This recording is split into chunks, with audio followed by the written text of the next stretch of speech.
Alrighty, welcome to the Armchair Commanders podcast. My name is John, And I'm Jack. and this week it's another submarine movie. You're goddamn right it is. God, So, I God, I love a submarine movie. me too.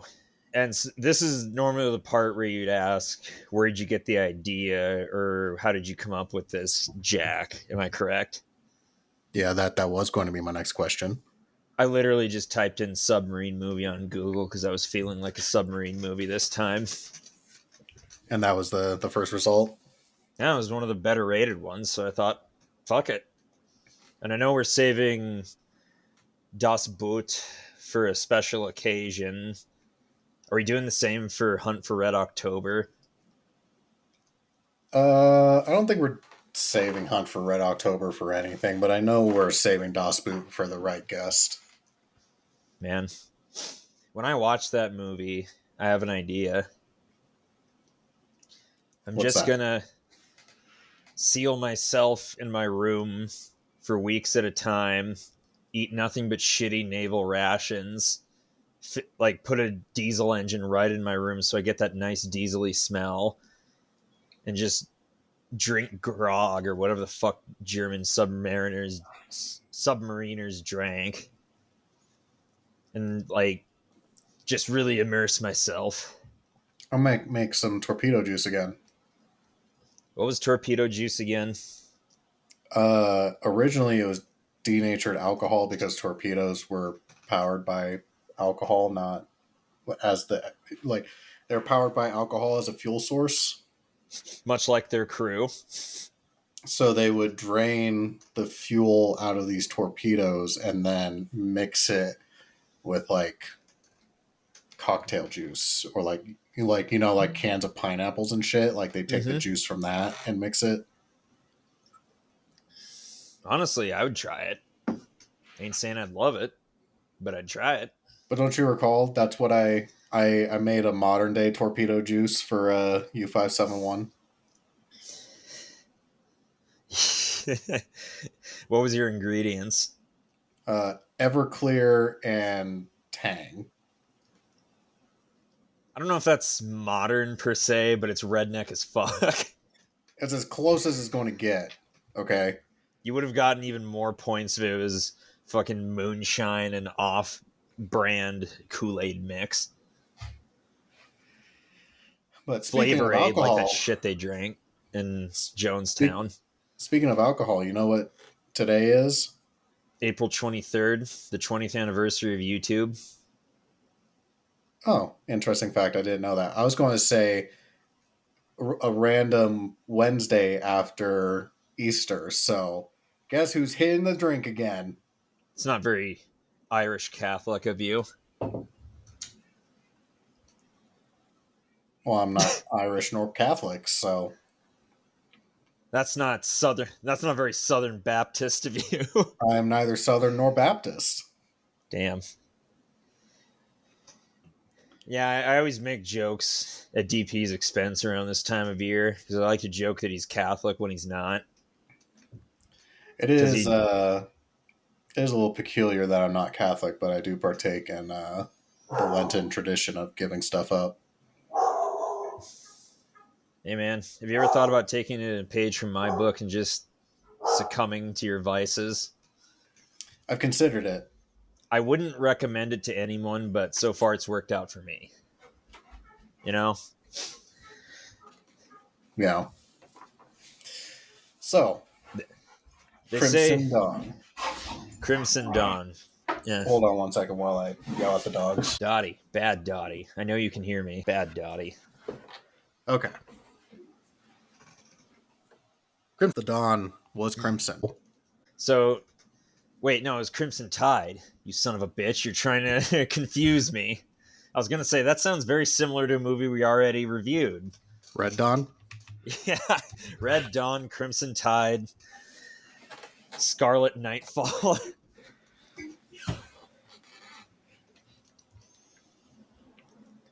Maroon November? Das Handschussen. It's been a minute since we've had a nice little Denzel movie to watch. The last one he was in was that Desert War movie, correct? Yeah, Desert Storm. the Desert War, Which one? Jack said annoyingly. all of them. F and A. Man, I'm so goddamn sick of desert and mountain warfare. Can we have a jungle war again? Sure, we can do Vietnam sometime. Or are you saying that's what you want the next real war to be? Is Someplace tropical. Maybe a bit I, more wet. I just Ooh, want some. I want to go to a war to a place that I can have mai tais at. we haven't had an ice war or a snow war in a long time. You know, we ought I to mean, do what would you that call the next. Cold War? Eat my ass, that's what I'd call it. Okay, But um yeah, I mean, not saying I'd participate because fuck the cold, but you know, an ice war would at least shake things up a bit. See what those it's cocksucking also. Russians try at the Arctic Circle. I think this is the first movie we've done where Gene Hackman has a prominent role in it. Curse you, Hackman! And he plays the bad guy, so that statement fits.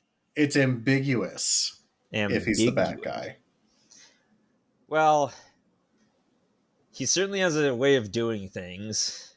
Well, he's definitely a douche nozzle. Let's not get that mistaken. But Kind of a fucking idiot.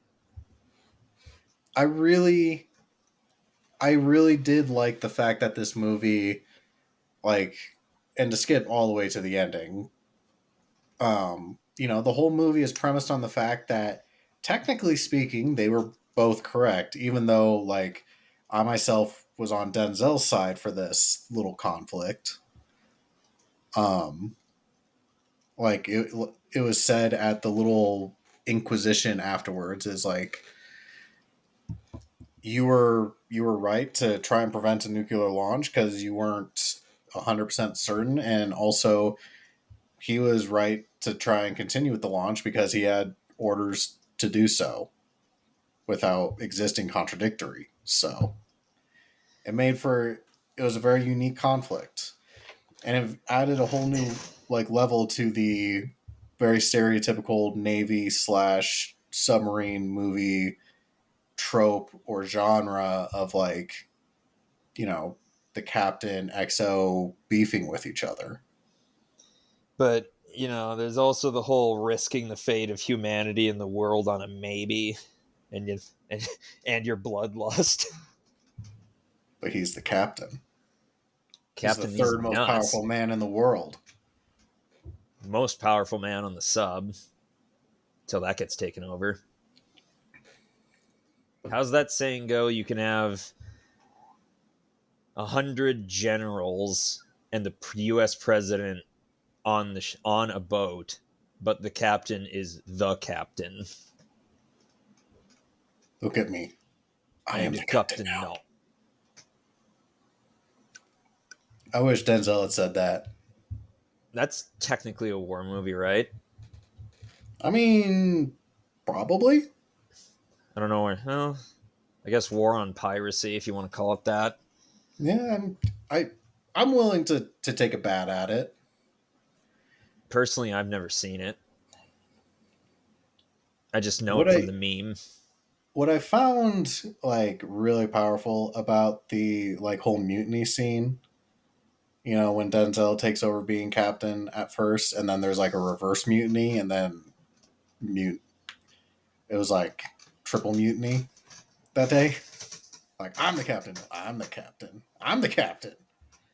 I, Um, but the first time when Denzel relieves Gene Hackman, I think it was really powerful having the chief of the boat, the guy who's in charge of all the enlisted and is supposed to be essentially, captain's right hand man. Um, like having him side with Denzel was like a super powerful moment. I thought it was very well done. man, yeah, the whole back and forth power struggle between the captains, backdropped against with the threat of nuclear Armageddon in the background. Sprinkle in a little comic book debate in the middle. You tell me who's the real best Silver Surfer. Every comic fan knows Kirby's Silver Surfer was best. Now get back to it. Way to be decisive, man. Also, good taste. What do you think Rip about the in new peace, Silver Jack Surfer Kirby. coming out? I don't really give a shit. I'm going to be completely honest with you. I was never a huge fan of the Fantastic Four. Love Doctor Doom as a character. I see that the internet is all a Twitter over it because it's a female. It's not, apparently it's not even like the Silver Surfer either, but what do I know? I don't care one way or the other if the Silver Surfer is male or female. What I do care about is, if I remember correctly, the new one, like the Silver Surfer has a ponytail, and I'm like, you could have just kept the Silver Surfer looking the way it's always looked. I don't care if it's a male or female voice. Yeah, it's Could have been alopecia Silver Surfer. yeah, representation for that demographic. Anyway, Anywho, have you noticed my name for this session? submarine line cook. Yeah, I actually was in this movie. I burned to death during that scene. But Well, wouldn't be a good submarine movie without some sort of like early on tragedy, right? so this was like this is a pretty intense submarine mission, but the average submarine mission, what's the fatality rate? Because the way I see it, either they all come back or none of them do. I don't know. I feel like, look, ships and boats in general are just dangerous fucking places to be. So I can totally see like an oops a daisy happening on a submarine that gravely injures an individual but doesn't necessarily sink the boat. Like some heavy like shit could just fall on you.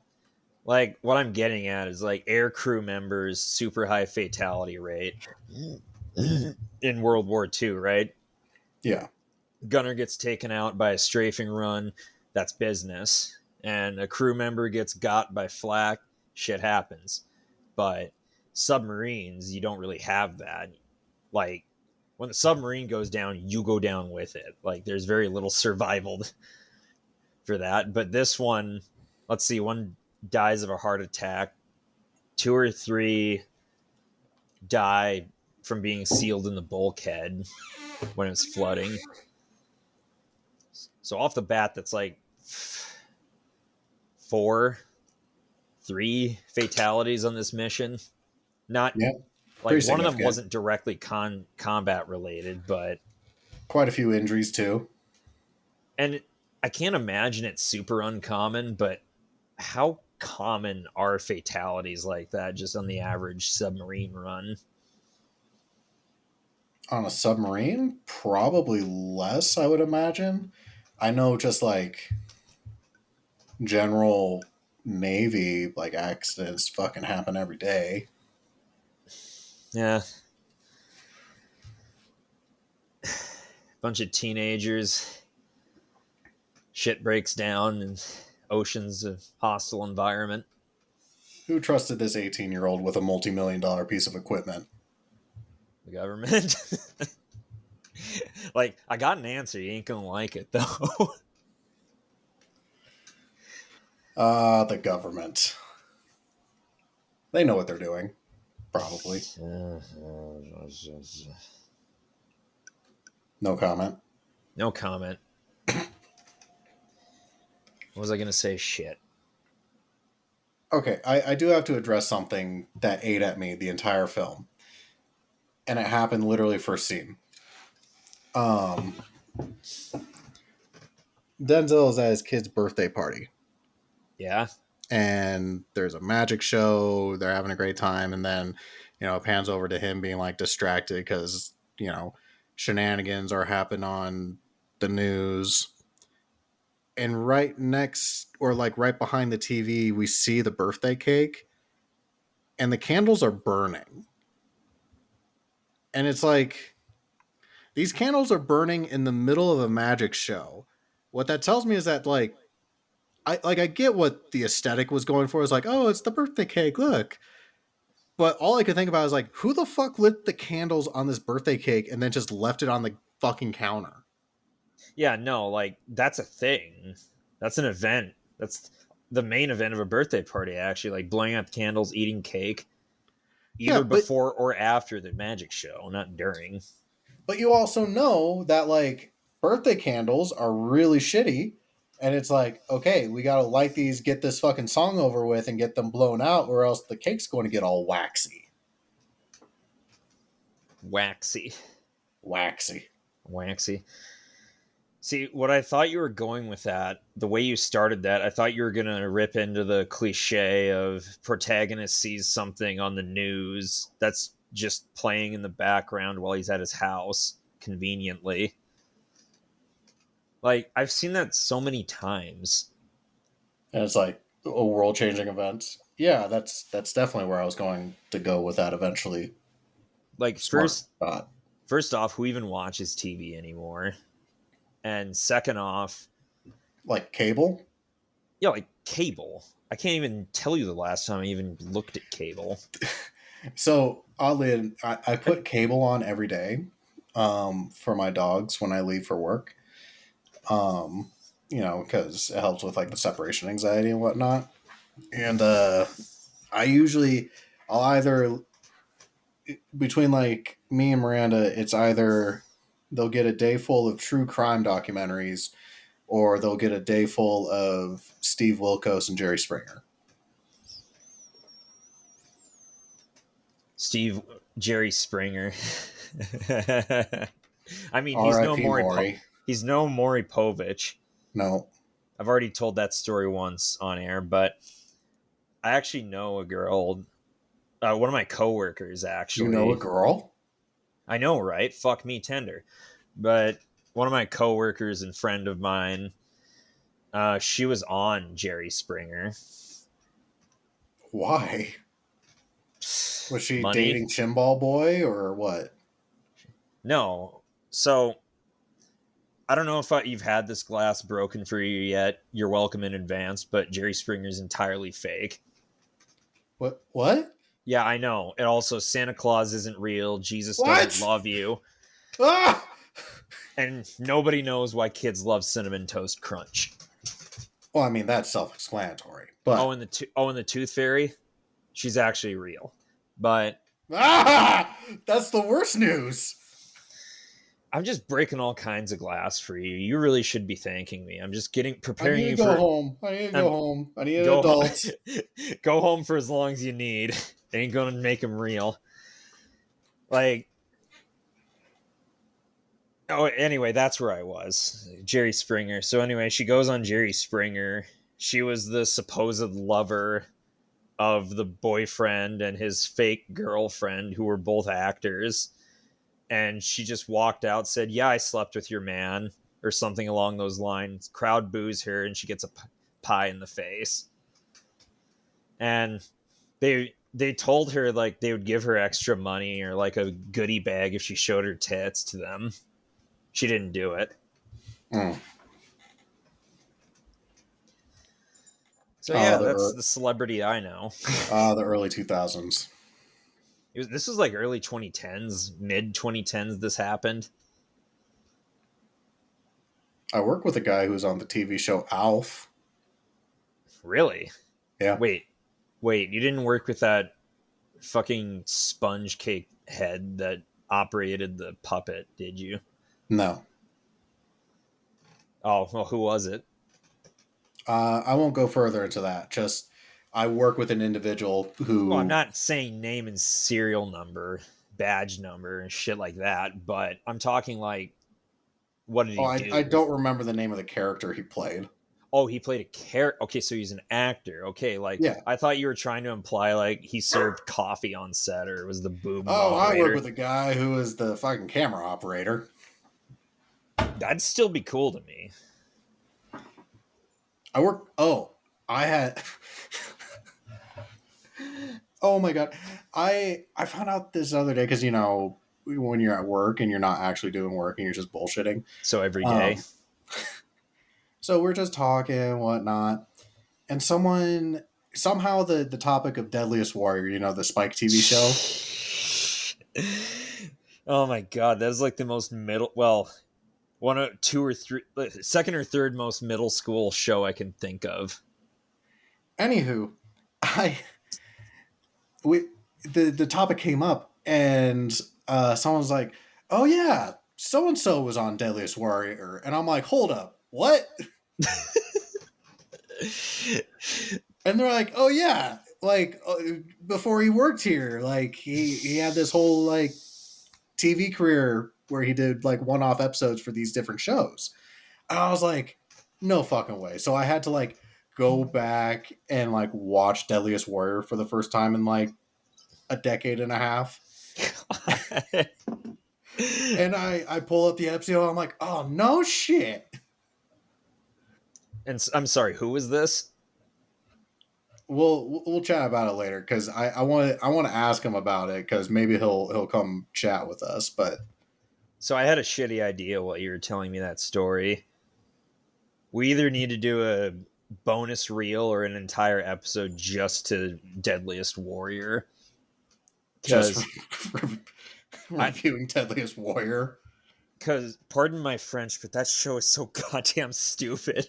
But it is so funny. Maybe we should do that as like a live review type deal. Honestly, like the best episode is when they just stop taking themselves seriously. Oh, And like the entire third season, where it's like, today it's zombies versus vampires. I was gonna bring that episode up, like when they stopped giving a fuck and started having, or like dropped all masquerades of actual research and sissy science. They just said, "Fuck it." The thing that killed me was them having a fucking doctor on the show. Like, how bad is your fucking career as a fucking doctor going that you're the medical expert on Deadliest Warrior? Oh, the gelatin dummy has his fucking head cut off. He's definitely going to die. Like, oh, really? No shit. Like a middle school somewhere didn't need a nurse that you could work at. Like, not even they would take you. I don't know. Were all the hospitals too busy for you to work at? I don't know. Probably, regardless, probably still makes shitloads of money. But Anywho, yeah, that whole series needs a bonus reel or an episode.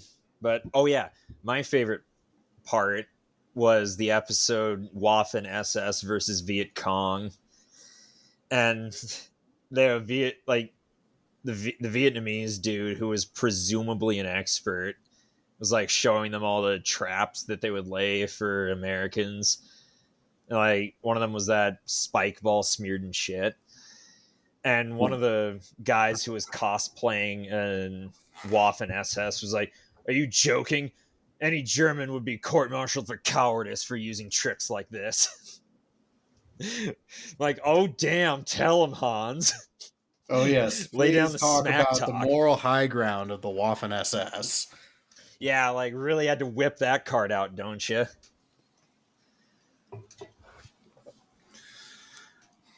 Speaking of moral high grounds, I thought the moralistic debate of of nuclear warfare is always a great backdrop or a topic for a movie. But who would you trust more with no context as to the plot of the movie? Just remove that entirely. Who would you trust more at face value, Denzel Washington or Gene Hackman? I mean, I think it would depend on where I was in life. I mean, if you asked a very young John, I probably would have sided with Gene Hackman, which was, we are under direct orders to accomplish this mission, and we have no way of knowing if any other ships or boats are going to be able to accomplish theirs, and therefore, as long as we are capable to, we will accomplish this because the fate of the world rests on it. But if you were to ask today, John, like I stated earlier, I would definitely side with Denzel because the ramifications of incorrectly launching nuclear weapons is absolutely horrifying to think about. Yeah, I'm definitely with Team Denzel on this one. Like, this is not something we do half cocked. We go halt. It's like my dad says, don't ever do anything half-assed. Be a full ass about it. Yeah. I mean, like you said, Gene Hackman is going full ass on this. He is He's willing dedicated. to take the whole fucking world with him. I know he's, yeah, but that's just like his personality throughout this entire film about everything, though. Like, like who?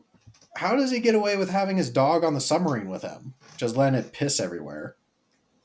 Yeah, that kind of annoyed me too. Like, I get that he's been in the Navy a long time, 26, 27 years at this point, I think they said.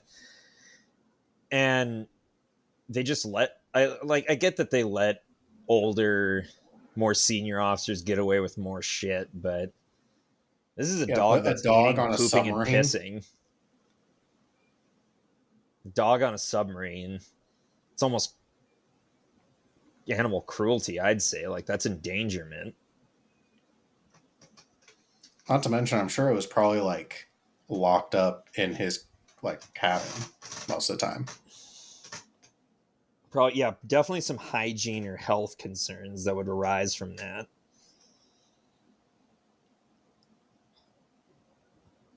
Imagine how much you think it would fuck with the smell. Oh, it's a shitload because it's like recycled air on a Oh submarine. god. Oh god. Oh god. Oh no. Oh no. I know. Um, Here's something else I really wanted to examine with you. We've watched quite a few submarine movies. Yep. Is this not the single most spacious goddamn submarine you have ever seen? This is like the first relatively modern submarine movie we've watched, isn't it? Yeah, yeah, it is. Because everything else we've done has been like World War II time frame. Well, actually, that one we don't talk about, the horror submarine movie, that was relatively modern, but No, that was a World War II one also. was it? The movie Below. Yeah. Yeah, that was World War II. Huh, I thought it was. Never mind. I just But must have must we have pushed that mentioned movie out of our on mind. that movie too that submarine had a ridiculously large interior. But no, this one is by far the largest fucking interior of a submarine. And I know this is being pedantic, listeners, but here's the thing: there's not a lot of space on fucking submarines. They're notoriously cramped. Like in here, when Denzel is doing his little shenanigans, like we're going to take the boat back from the crazy captain, like he's crawling, like he's walking around fucking crawl spaces and shit. Like the fuck? And I don't know what class of submarine they were on, but it was comparable in size to the Russian Akulas, which they were hunting. Which I don't know I if you know, but those are literally the biggest class of submarine ever made. Is Akula bigger than the Typhoon? Probably, but the downside to making your submarine big and bad is it's also loud and brash. Which noise detection is a huge part of submarine war in naval warfare in general. I mean, yeah, the Akula is pretty big. I don't know. I You know what? Let me figure this out. Crimson Dawn. No, wait.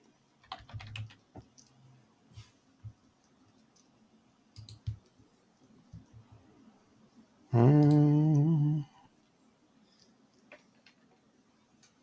USS Alabama, SSBN 731. Oh, okay. So the Alabama is an Ohio class, which is the U.S.'s largest submarine class. Uh, But even still, being the largest submarine class in the U.S. fleet, the fucking it should not be this big.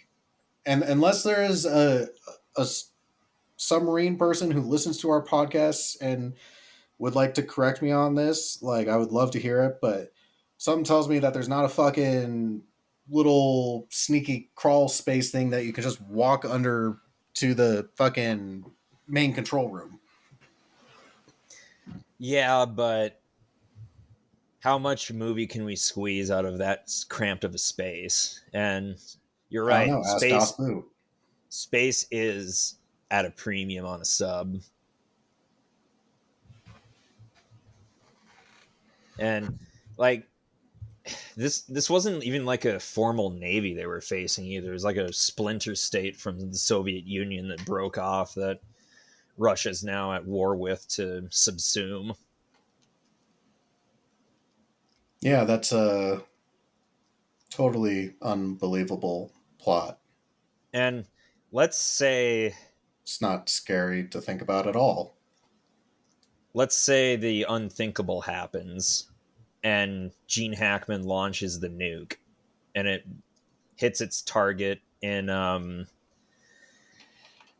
what the fuck is this country called? Um Not Russia. Hold on, I'm going to look something up because there's a trope for this.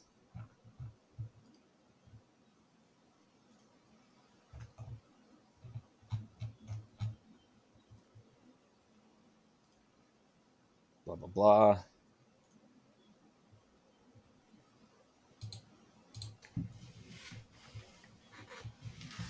But while I'm searching this, I did really like this movie. It was very enjoyable. I did too. I thought the tension and the conflict between Denzel and Gene Hackman very well done, and you know both of them phenomenal actors. Um, I'm not a big uh, Jim Gandolfini fan, so seeing him in the film kind of irked me a little bit. But What's wrong with Tony Soprano? I I don't need him in my war film. What are you talking about? You're a fucking Reinforce piece of shit. reinforcing every Italian stereotype. Yeah, I could But have done without him in the movie, but Gene Hackman, Denzel, fantastic job. I thought the premise of this film very good. I love, nuclear war as a backdrop or a main component to a plot of a film because it adds a whole nother level of stress to it. So, plus submarine movie. um, I looked it up, and the trope I'm thinking of is called Ruritania, a fake Central or Eastern European country that's totally not former Soviet country. It's like a stand-in. Oh, like in Ace Combat, they came up with Arusia. My favorite related trope is the Democratic People's Republic of Bulungi, which is a intentionally fake sub-Saharan African country that hits all the stereotypes, but doesn't name a specific nationality so as not to step on any toes.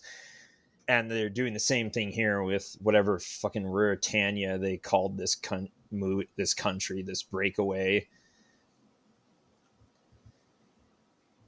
All right, Borat. Oh, it's not Oh, you even mean the listed. like rebel group trying to form its own country? Yeah, it's like this fake Russian country that springs up post Cold War that they're putting down, and also it may or may not have nuclear capabilities. Oh no, they do.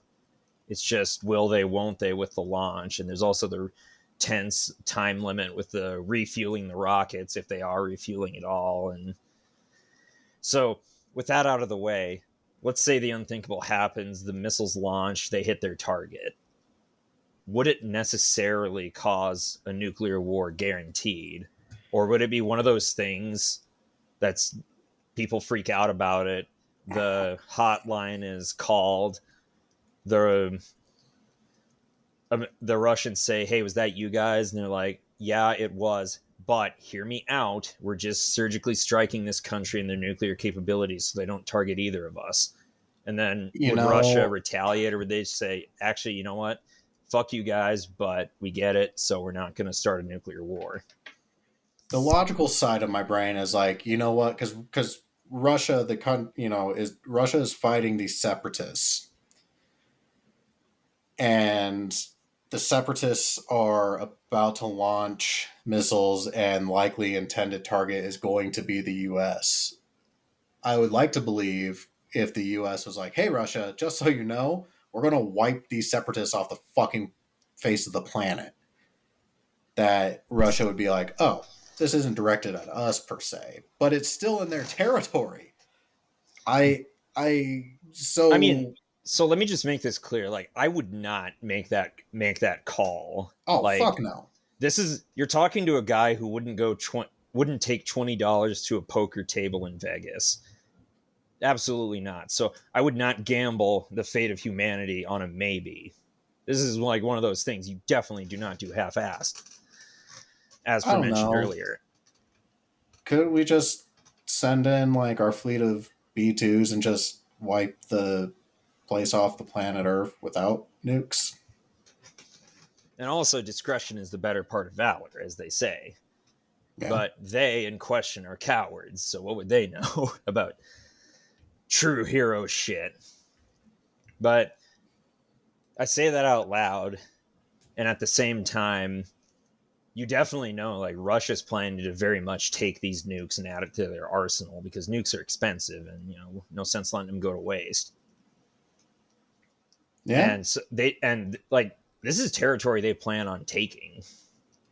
So do you really want to inherit like some radioactive wasteland?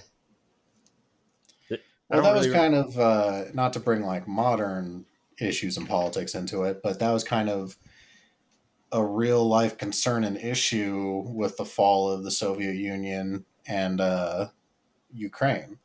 Because when the Soviet Union fell, obviously Ukraine used to be part of the Soviet Union, and when that dissolved, they became the third largest nuclear power because they inherited all these fucking nuclear sites from the Russians. Um, Unfortunately, the Ukrainians were like, "Hey, we don't want fuck all to do with this," so they're like, "We're giving this up." But for a brief moment, Ukraine was had the third largest nuclear arsenal in the world. Yeah, and this was probably inevitable. The whole Ukraine parallel coming up because both the movie and real life involve Russia getting a bit handsy with its ex. Who doesn't want to be felt up by Putin? Jesus. Oh, Did you war know? is a bad situation. Way off topic, but I have to bring this up. Do you know that there's a company that makes a Putin butt plug? I'm not surprised in the slightest. Yeah, yeah, it's a butt plug, and the part that entrars into the cavity is a bust of Putin's head. Ew. Yeah, hey, don't kink shame around here. I mean, yeah. Yeah. Just wouldn't put anything with his face on it up my ass or anything related to him. There's very few things, if anything at all, I'd put up my butt. What's your short list of things you would put up your butt? A thermometer if I'm sick, or that cold metallic thing the military shoves up there if you overheat. Mm, I know a guy that got the silver bullet. I am curious now. You've never heard of the silver bullet? No, I have. I just like I forgot about it, but now you mention that, and I'm like, would that be something I'd be okay with? Did you see the Blue Mountain State episode about it? Yes. The fat guy gets overheated, gets the silver bullet, hates it at first, but then it's like the best high he's ever had. So then that night they're trying to recreate it by like dressing him up in winter clothing and making him on the stationary, making him run on that stationary bike. But God damn it, what was it again? Oh yeah, what you drinking tonight? I saw you cut yourself on the can. Yeah. How'd that feel? Well, actually, what happened was my one of my mustache hairs got caught in the little tab opener, Mm-hmm. and it plucked it. Ooh. So originally, because he has risen and I'm a degenerate again, I was drinking some Stella Rosa peach wine, Ooh. but I finished that. So now I am drinking some Baja Blast. Baja Be Thy Blast. Man of culture, I see you. Mm-hmm. I am drinking straight Pendleton whiskey. Ooh. Yeah, because I'm a well put together and not depressed adult. I also smoked a bit before coming onto this, so I'm a little bit spacey right now. But Jack, I hell, can't have you going into outer space when we're going underneath the sea. hey man, you're so down to earth, and I'm so up in the stars. So show me the ocean, and I'll take you to Mars. That was oddly beautiful. Does that sound familiar? No. It should, because well, actually, were you part of the radio show early in college? No, I was not invited to that, asshole. Oh, right. I forgot to invite you to the Fuck John radio show, but the No, but I dutifully, like a good friend, listen to your program every week. oh, thanks. But anyway, that was like we had this senior girl overseeing us for some reason in the other room, and that was her background. A poem like that, it was really glurgy shit. I thought kind of tacky, bunch of sappy bullshit, but it's fun to just whip that out every now and again, especially in a moment like those. I feel like I've been waiting 10 years to do that, and I finally got the opportunity, and by God, I took it. I wish I was cultured enough to just remember poems off the top of my head. Me and Frank and friends had an entire conversation about this like a week or two ago, about how I have shit short-term memory, but my long-term memory is surprisingly good, more than most people give credit for. What I've always been impressed by and have admired was so both me and Jack once had a professor. His name was Professor Roach. Yep, Very philosophical individual. Papa Uh, Roach. Papa Roach. Very philosophical individual.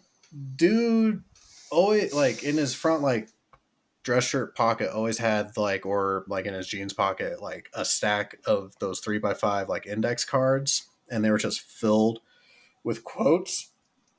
And this dude just he always had like you go and talk to him about literally anything, and he would have like the perfect quote to just drop on you on the dime, like sage wisdom. Yeah, I remember he started the entire semester with a poem. Do you remember what that poem was? Because I sure don't. I have it actually written down. Ooh, It's in my notebook. I can find it for you later. don't you have the lantern? Yeah, that was another thing. I was fortunate. So this was being a philosophical guy. He was big on this allegory of a lantern, and I won't go too terribly deep into it. But uh, when I graduated, he, as a graduation present, gave me a lantern, which is a big honor because people who took class like this was the kind of guy like his tests were so hard that if you got 100% on his test, he would give you a cigar. I was gonna So, bring that up. Like a Roach cigar is probably given out less than the actual Medal of Honor. well, yeah, probably. Not as prestigious though, but you feel The fucking fuck it amazing. ain't. I got a cigar. I never got 100% on a test, but I got a cigar after I took all of his classes, and he's like, "Here's your participation trophy." I'm like, "Thanks." Um, but yeah, so when I graduated, he gave me a lantern, which is also like a major to do in the world of being a student of this professor. But yes, I still have that lantern.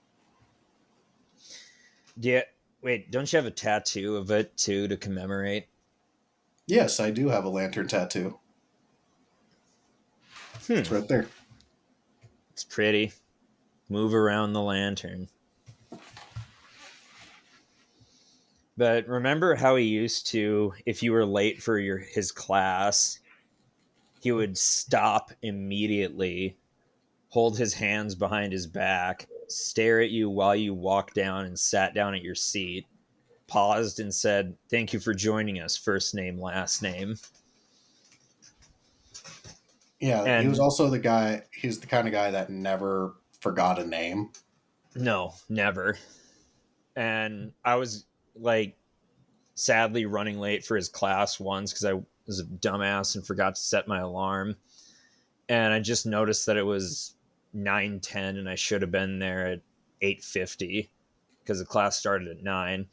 And I just like looked at my alarm, turned it off and said, "Nope. You're like, I I don't need I this smoke. I don't need I this smoke today. I can't live with this shame." So I just missed out on the day and went back to sleep. You know, the only thing that was worse than that is, he'd be walking around the room and he'd be like, "So, John, tell me about this Supreme Court decision." And I'll be like, Duh. "I didn't make it that far in my readings." And he would do the same thing. He would pause and kind of just look at you, and then he would like walk away and he'd go to another person and ask them the exact same question, and like the amount of shame you felt, like you were personally letting him down.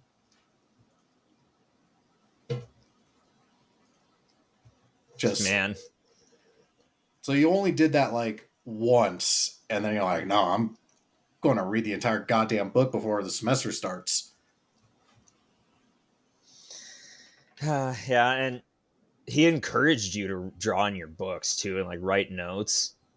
And I could tell the person that had my book didn't make it because it was like the first two chapters had notes and it just abruptly stopped.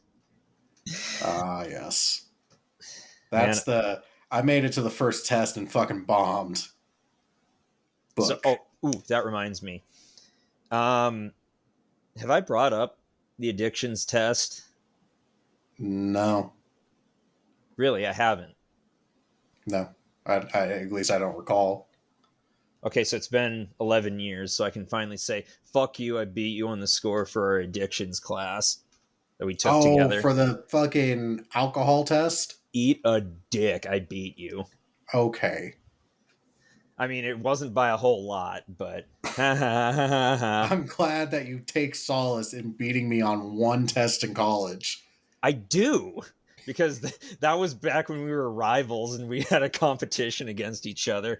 Unspoken, probably, but Like that's an like the one anime thing I'm proud rivalry. about is like, I beat that son of a bitch on a test on our final score.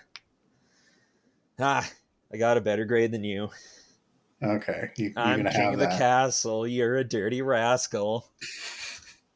I would really hope that the guy who got a degree in addiction studies would beat the guy who got a degree in history in an addiction studies class. I mean, yeah, this is kind of like competing against a one-legged man in an ass-kicking competition. I was severely disappointed. I thought alcohol abuse was going to be like how to drink better, but no. But no. I mean, you got to admit that class is kind of fun. Oh, it was that I took three of the alcohol and drug abuse courses, and then I gave up because I didn't want to have to take a class that would require me to shadow a therapist like 4 Saturdays out of a semester. So I was like, "Fuck this." It wasn't like it was like two, if even that. It was like Too two. too many, if you ask me. Oh, it wasn't that bad. Shit, you could have shadowed in Pier, and you could have stayed at my place, and we could have chilled. But no, Mister, I'm too good for shadowing. I shadowed. Shit, I had a Shadowed good who? time. Hello. Anyway, we got way the fuck off topic. This movie is great. Oh shit, are you still there? Oh shit. Can you hear me? Hello? I can hear you now. Awesome. That was weird. I'm just going to stop the recording and restart it just in cases. Probably a good idea.